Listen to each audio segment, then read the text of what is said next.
Welcome to another episode. Today I am joined with Ahmed Sadkhan, also known as the Healing Khan. He is a life coach and a queer Muslim activist, part of the Arab Lebanese diaspora in Berlin. His work focuses on interdisciplinary healing. Welcome, Ahmed. Hey, thank you for having me. Thank you for having me, actually. We're in your home, so. I like to start my podcast by asking people how you know me, because, really this podcast is about relationships and connections and centering that. So how do we know each other? Okay, I'm going to start really far away from that, okay? Okay. Because I had this person that was a spiritual teacher to me who said, if God wants to change your life, it's going to be changed by meeting a new person. Like you meet someone and then this energy exchange changes your energy by that everything you attract, and basically everything is changed just by that interaction. And meeting you comes because I met Natalie, and it's because I met Dennis, and it's because I met other people. So I was working with this person here in Berlin, Dennis, who was part of the Muslim Jewish conference, and this is where he met Natalie Ginsburg. And I was living in Colombia last year.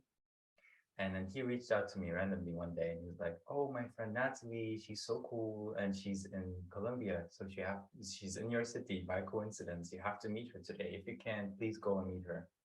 Listen to my intuition. My intuition told me to work there. And so I went there and met Natalie. And then because of Natalie, and she shared your content with me and your courses and classes, she was like, oh, you have to meet Hadar, and her stuff is so interesting, and I think you would love each other. And this was like almost a year ago. So I think since then I've been following you, and then someday I saw, okay, you're coming to Berlin, and by then I was in Berlin again. And I was like, okay, Natalie told me I have to meet this person. I really like her content. And so I came around and reached out to you, I think, and I was like, hey, I'm in Berlin, because you were asking like, hey, Berlin peeps or something like that. And I was like, yeah, let's meet. It's true. And you were actually, I remember the first time we met, I just got off a flight and then I went straight to your queer Muslim healing circle. Oh, right. No, that was a meetup. That was a smita. Yeah. There was like the, just a hangout, basically. Okay. But yeah, I love these spaces because I just mix all kinds of people together and then trust that they will, figure out how to be with each other, even though they've never met them. They might be very different from each other. Yeah, definitely. Yeah, and I love how you trace just the lineage of the network of this person connected to this person and just this flow of life. And I was just really struck by when you said how you decided to listen to your intuition. And, from knowing you, I know that intuition and listening to yourself is something that's like very important. And curious what you mean by listening to your own intuition. How have you come to understand your own intuition? What does it look like for you to listen to your intuition? I mean, you can't really see that right now, but like my eyes are tearing up just when I tap into, when I receive and try to tap into my truth, everything comes up, and so I get emotional. But yeah, intuition is really important to me because I think without it, I would have died so many times already. And yeah, someone recently told me, because they are getting to know me and they're realizing how clumsy I am and how forgetful I am. And then like, how are you surviving day by day? And then I told that person, seriously, I don't know. Because sometimes I have my headphones on, super loud. I walk across the street, sometimes jaywalk, and then something in me tells me to stop for a second and look at something. And then, the train just passes me. And then like just a step forward and I would have died or something like that, right? Or like, in Latin America also started weird trips where people told me, why are you doing that? It sounds dangerous. And I'm like, nah, my intuition is telling me everything's fine. I don't feel in danger. And then go, and then they actually are almost dangerous, but I just do whatever this something tells me, and then it ends up fine. And I think it's this voice that I needed to connect to and trust in a very young age, because I grew up with a lot of violence and a lot of pain. And I don't know, I feel like I was always born with it, like it was always there. And I trusted it more than everything else or anything else. And, my parents or like family in that difficult household or like upbringing, people always used to tell me, that I'm arrogant because I don't listen to the grown-ups. I just listen to myself and I always know better. And in some things I would just know, like, no, I don't want to go this way. Yeah. I don't want to go on the street because, intuition. And then when you follow it, it proves itself. It shows you that it's right. It shows you that it was worth it to listen to it. And this way you kind of, trust it and by decision. And I feel like for people that don't really have a strong connection to their intuition, the best advice is travel alone, go somewhere totally different.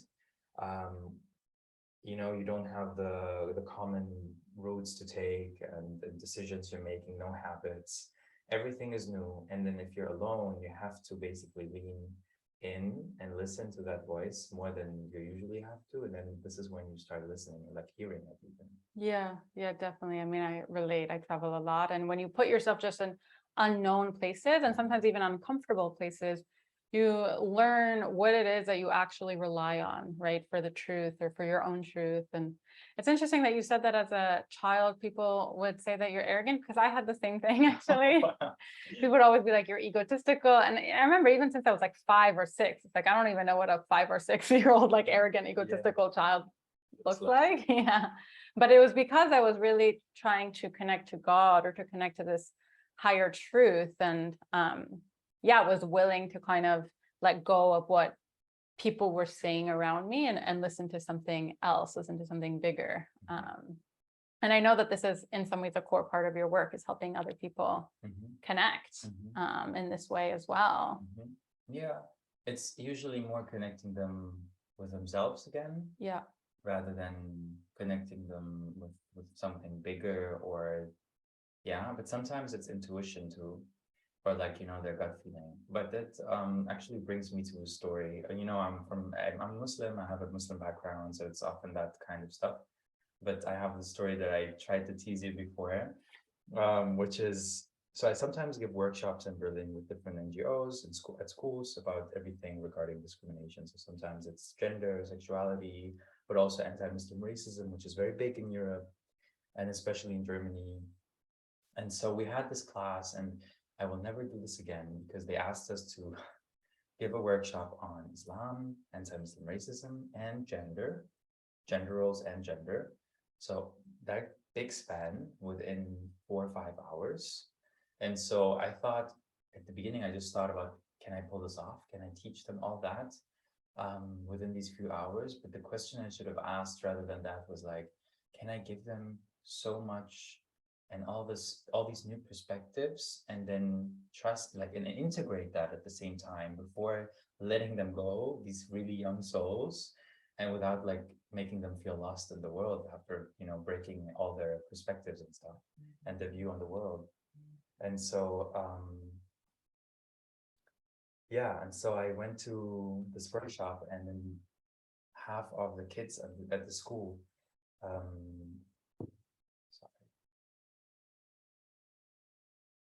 half of the kids at the school didn't have, no, half of the kids at the school had a Muslim background.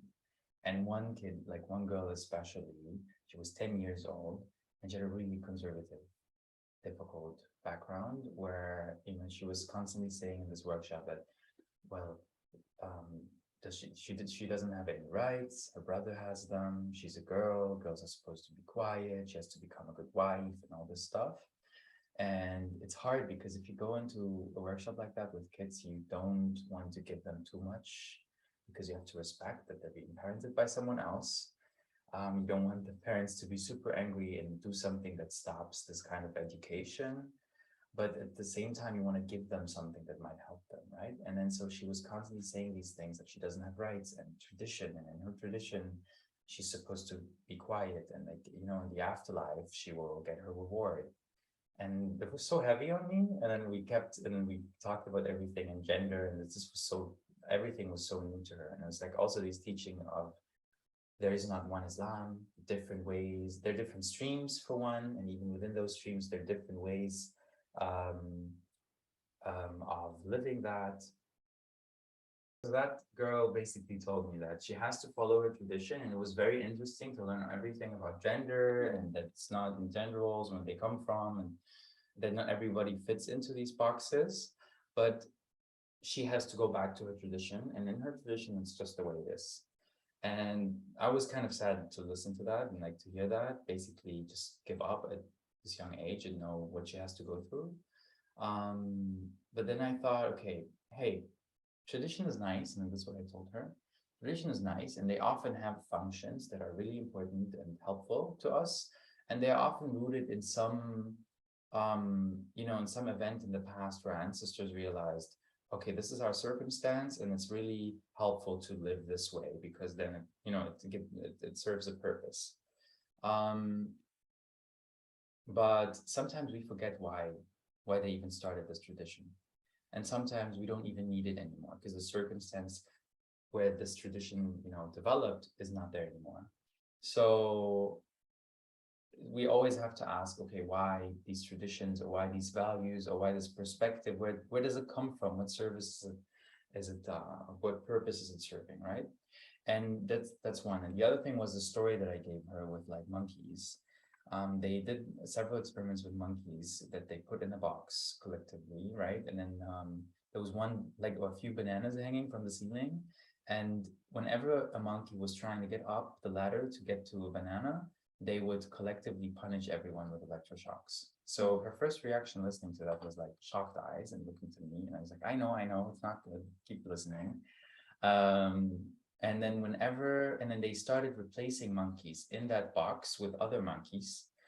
And then they would start collectively punishing each other whenever someone tried to go up. And then they replaced them one monkey after the next until all the monkeys were replaced. And by then, no monkey that was in the box has ever gotten an electroshock, but they kept the tradition of punishing each other whenever somebody was trying to go for a banana. Wow. So they don't even know why they were doing that. They just learned it's bad to go for bananas, so we punish whoever tries to go for them. And so this was the example that I gave her to be like, okay, traditions are good, they serve a purpose, but maybe they don't anymore. And most people don't even know why they do things. When you ask them, like, why is this bad? Why is this wrong? Why do you think this way? They don't know. They're like, oh, we've always been doing it this way, right? Yeah. And then that helped her. And then I looked at her and I was like, and you remember when I said electroshocks in monkeys and you got big eyes? There was something within you, deep within you, that was like, no, that's not good, right? And you say you love God so much and you do this for God. God gave you a compass. He gave you a feedback in your gut feeling. He gave you a deep no when you hear electroshocks at monkeys. You don't have to listen to me. You don't have to listen to your family, to society, or to traditions. You have to listen to that compass because God is there, he's already in you, is already in that compass. So if you doubt, or if you're not sure what to do and what's right and what's wrong, always go with that compass. Yeah. And then I could let her go. I was like, oh my God, I can't let you go. That's a beautiful teaching moment. I mean, yeah, I relate a lot because I think oftentimes when we think about religion, we think it's like something from the outside that's coming with a set of rules that then we have to impose on us. But actually, right, as you said, that God is within us. So it's when we're listening to God, it's actually listening to ourselves. It's not about just, blindly abiding rules, but it is actually about finding this deeper connection to yourself. And we've talked about this in so many ways, but it's like when you're at an intersection of so many different identities and you're trying to create this space of healing, both for your community, and you're trying, on the one hand to like living in Germany to, like really fight against discrimination and Islamophobia that is very much alive here, but then coming into, Muslim community and holding this queer identity and really trying to hold, and also the Lebanese identity part. So I'm curious, like, how do you kind of hold all these intersectional identities? I think it's one of the things that we've been talking about that I think is so beautiful is that through the listening to yourself, you can really start to create and embody what it is that you want. But sometimes it's really hard. I mean, I feel this too. It's like being a mix at the center of so many different communities who are all wanting different things from you. And it's hard. So I'm curious how you relate to all of that. I think I accept people's blindness in a way. Like I see that I also get, I do a lot of inner child work as part of my healing circles and my coaching. And whenever I overreact because of some trigger or other people, I always have this reminder of see the inner child, become aware of it. It's always there, but like we're not aware of it. Is this adult me that's reacting right now, or is this triggered inner child, right? And at the same time, when people react or overreact, I now, because of practice, I'm so aware of this child sitting in front of me, or the child within them that jumped to the microphone of their self and basically is now speaking to me. And I'm like, okay, I hear you. What is your need? What is the pain, right? So it's not their full aware, rational, healed self that speaks in these moments. And that's one thing. I always see their inner child coming up, and I see their lack of perspective. And sometimes you speak from your wound, and you're not, from your mind, basically, and you can't really fully react accordingly, or like how people want you to. And so this is where, like, now my mostly, or to a big extent, healed self, we never fully heal, right? Like I have all my ancestors' pain with me, and I still have all this pain from, everything's pain everywhere in a way. But I think I'm healed enough to see the blessing in me and all these labels that I carry, right? Like I have all of these perspectives. Whenever you don't fit a mold, you become aware of the mold itself, right? They are not aware of the mold. They're in the matrix, their conditioning, their roles that they play in society. Cis people, like, I'm also a cis man, but like without my work or like, my contact with trans people, I would have never thought about me fitting in a gender role that society has given me. I fit. Like, why should I think about that? I'm a human, of course. I would never doubt that. Just they told me from a young age, I felt that was right. And then, yeah. Like when somebody tells me like, hey, or when I feel like I don't really fully fit in here, I start doubting the context. I start doubting the matrix, the system, the structure. And then I become aware of it. I see the pain that it inflicts on people, but I see also the stability it gives other people. And these perspectives, like having these, even though they mean pain at first because you don't fit in, as soon as you find your third culture community or like this international community or like your individual healing, as soon as you come out of there and you kind of are okay with it, what remains is the blessing of perspective, right? And so I know that if I fully go into the Arab community or in the Muslim community or the conservative Muslim community or the white queer community, I know they lack perspectives to understand. And you can either say they lack perspective, or you can say they have the privilege of fitting in. I think you can see this as privilege and this as privilege. I think depending on how healed you are, both can be privilege. And I know a lot of people don't want to say that, don't want to hear that. It's not this message of like, oh, pain makes me stronger, but perspective is blessing. Yeah, definitely. Yeah, I mean, also being able to sit with your own pain, it's like that's where you grow so much. Both you grow your own resilience, but yeah, you grow your awareness, your knowledge. Like the more you relate to your own pain, your own history, the more you can actually connect to other people instead of living in these, rigid binaries of what's identity and what's true and what's not true. And the biases, right? The biases, yeah. And I really love what you said about, the mold. And many people are not aware of the mold until they're basically asked to are challenged by that, by people who break the mold. And I think one of the things that you're really good at is really staying present with people as they're breaking their molds. Because, some people, they get triggered by people. You're like, oh, you're just seeing this in this way. And so I'm going to walk away from you and I'm not going to engage. But, I think you have such beautiful stories of like having people like, project things onto you, having people make all these assumptions, and somehow you're still staying present in relationship and allowing them to let the mold deconstruct. I think it comes from, I have a deep love for humans. Me too. We share this. Right. It's like, they might stab me, and then sometimes I see this image of like, they stab me, and then I hold their hand and I look into the eyes and like, I forgive you, because I know it's not actually about me. And in a way, we're all one, we're all connected, and we're all like, this is also like based on my beliefs. I believe I came here for a reason. I believe I came here to to be part of this collective and to figure things out, to understand life, to move forward, to find God here. As this comes from Sufism, right? But like find my lover everywhere and see God in other people and see God in flowers and see God in the walls and music that is being played. Like the message, I love you, is everywhere. But the waking up hurts because there's a transition of waking up, realizing that you're disconnected. And there, I think most people are in the conscious state of, or the consciousness state of accepting the disconnection and grief of, they feel the deep disconnection. They feel there's something I was disconnected from.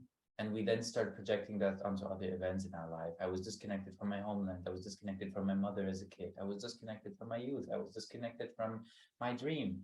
But I think on the root of that is the deep disconnection of we were somewhere connected with something, probably God or something else, but like we all feel that there's something deep missing. And I think it's supposed to be that way, because otherwise, if that hole wasn't there, we wouldn't move. We would just sit there and be like content. Yeah. Right?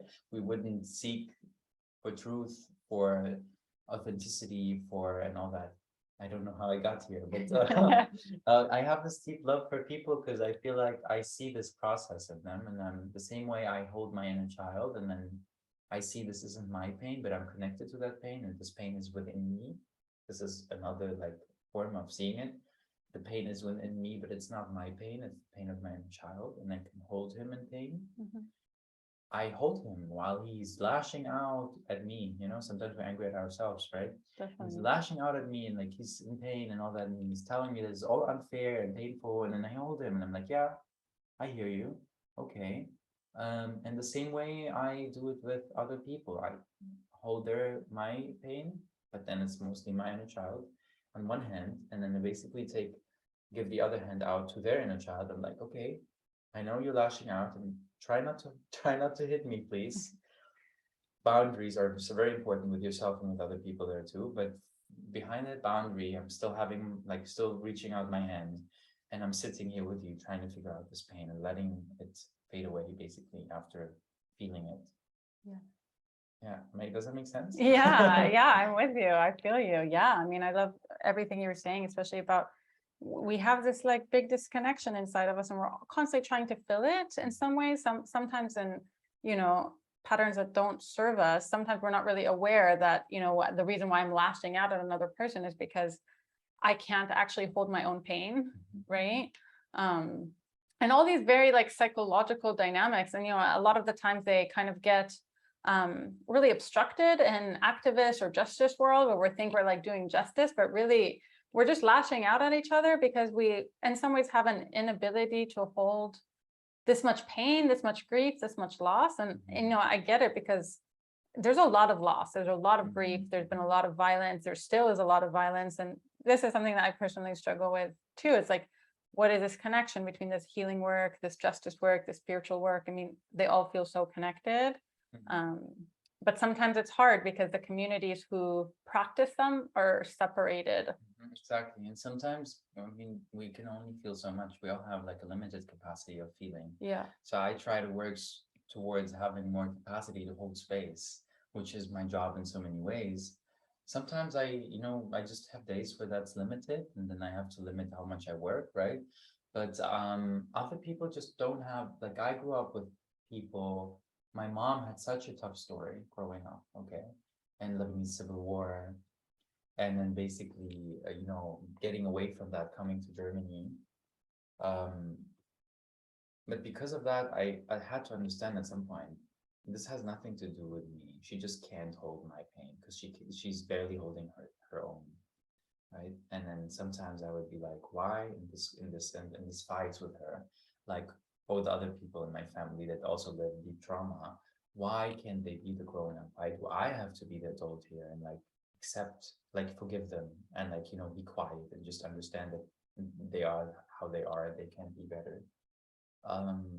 Now I understand. It's just they've collected so much pain and trauma in their life, and the capacity is full. They just can't, right?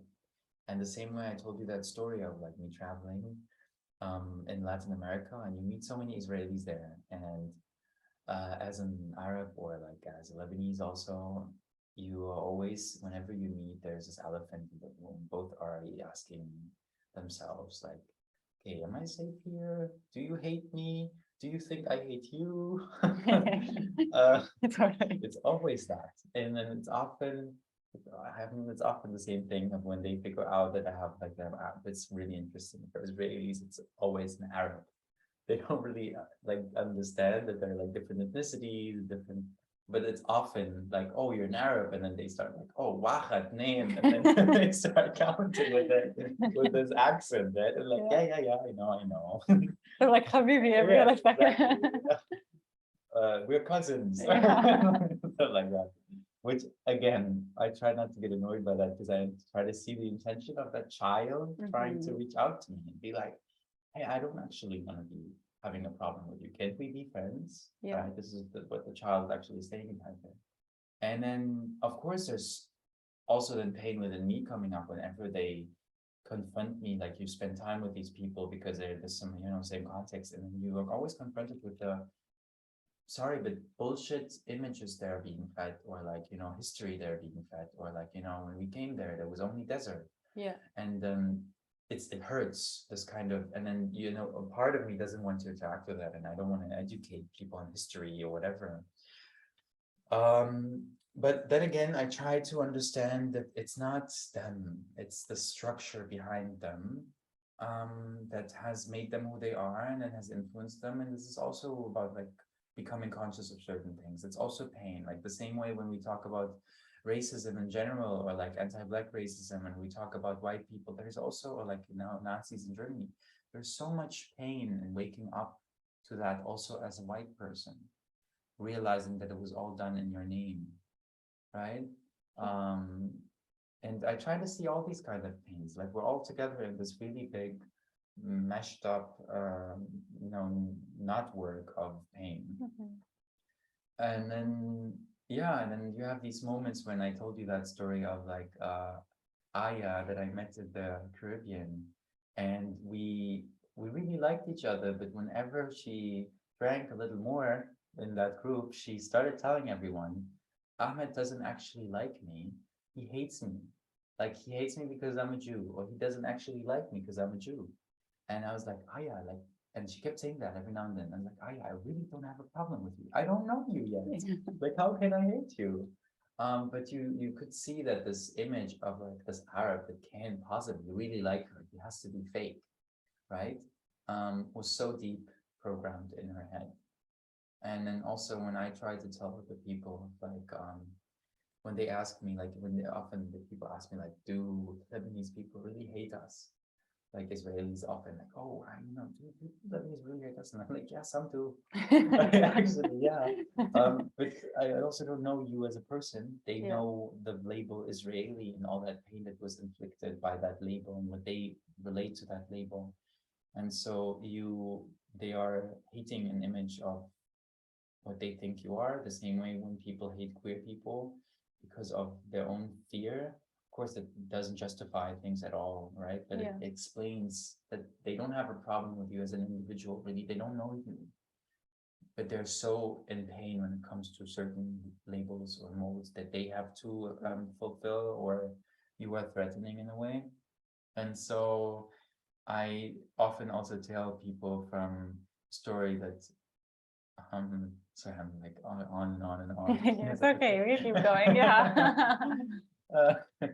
There's I tell them about my brother-in-law who grew up in the south of Lebanon, and then whenever I mention Israeli friends, he gets really tense. And I understand, because one day we had a conversation and he was like, you have to understand, like, as a teenager, there was this missile or rocket or whatever that came into my village, and then, it hit really close to where we were playing as a teenager, right?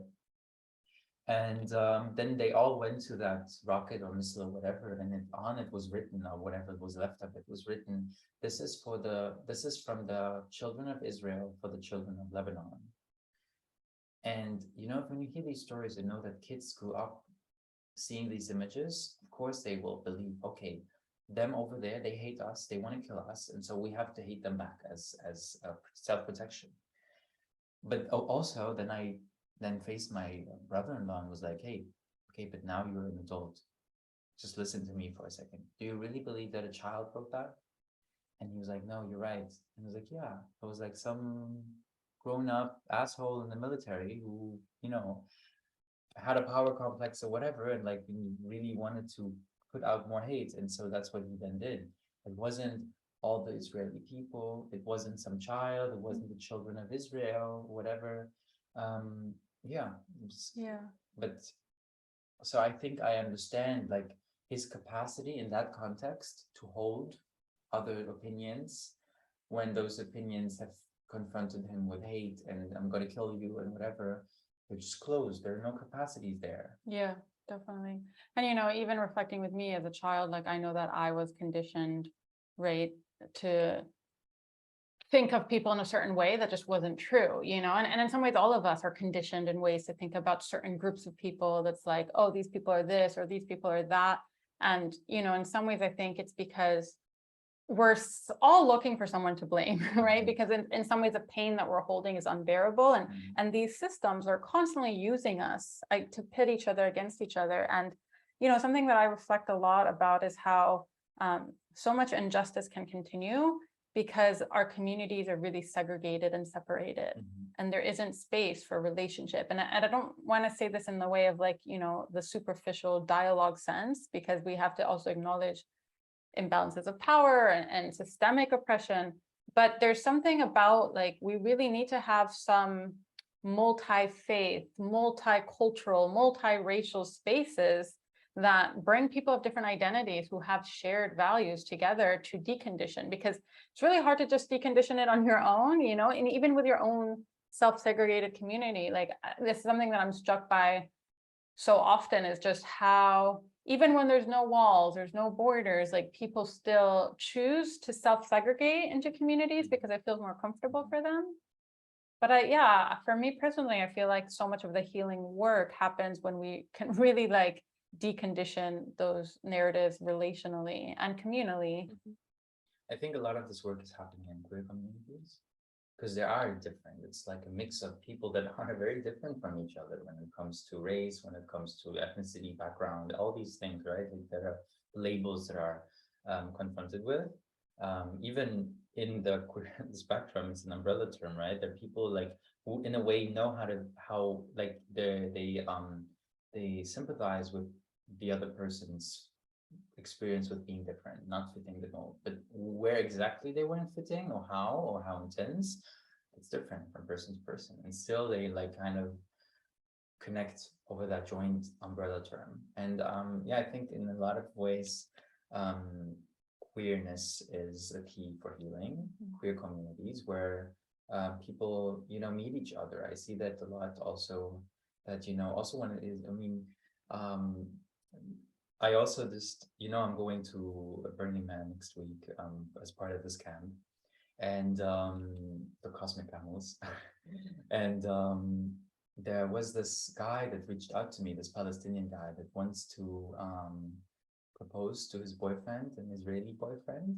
And I find this so beautiful, like, just a symbol of like two guys, one Palestinian and one Israeli, but it's reality. It's not some sort of fan fiction.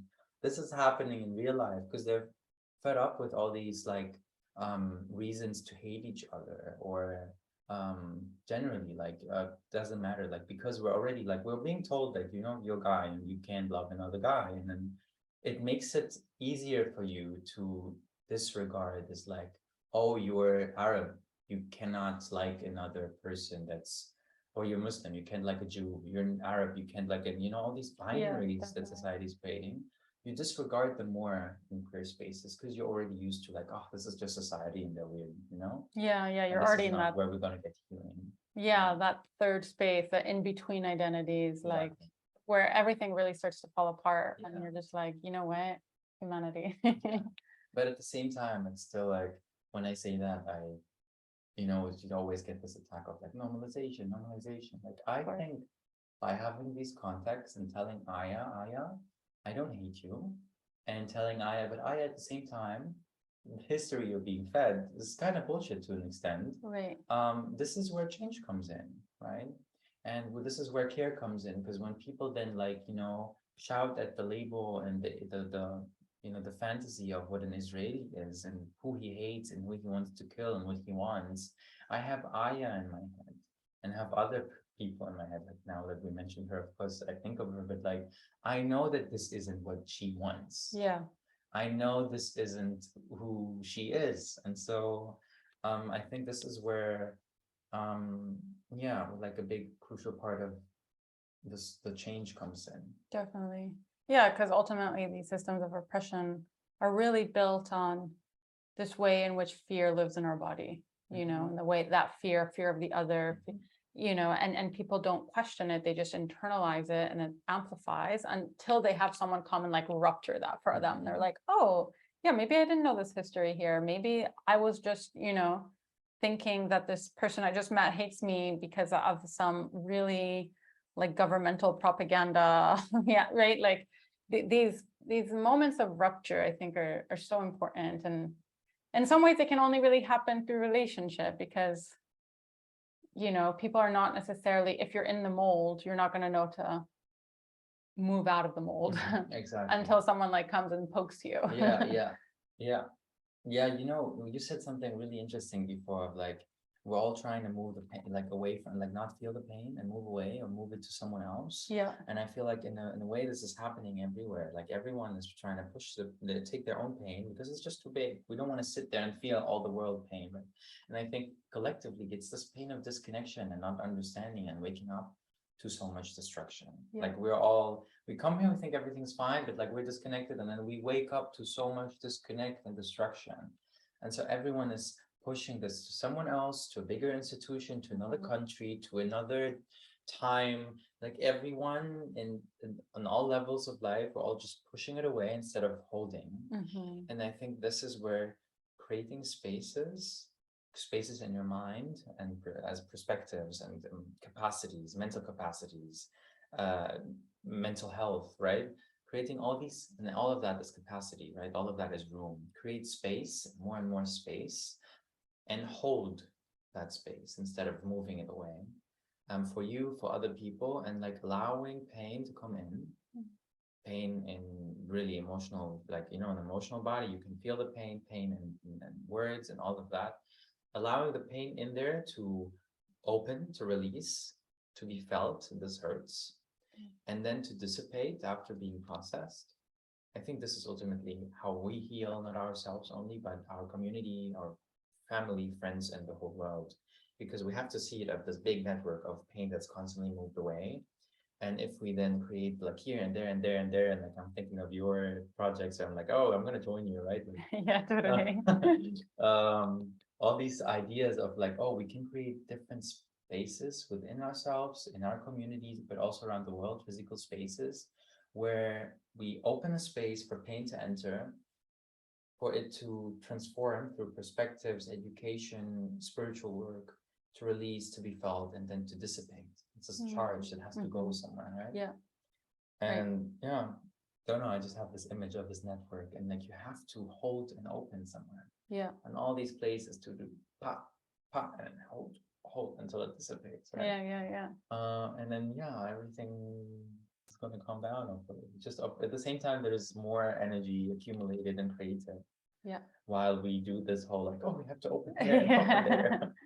But we get stronger when we hold it together, Yeah. because none of us can do it alone. Like we need this collective field in a way.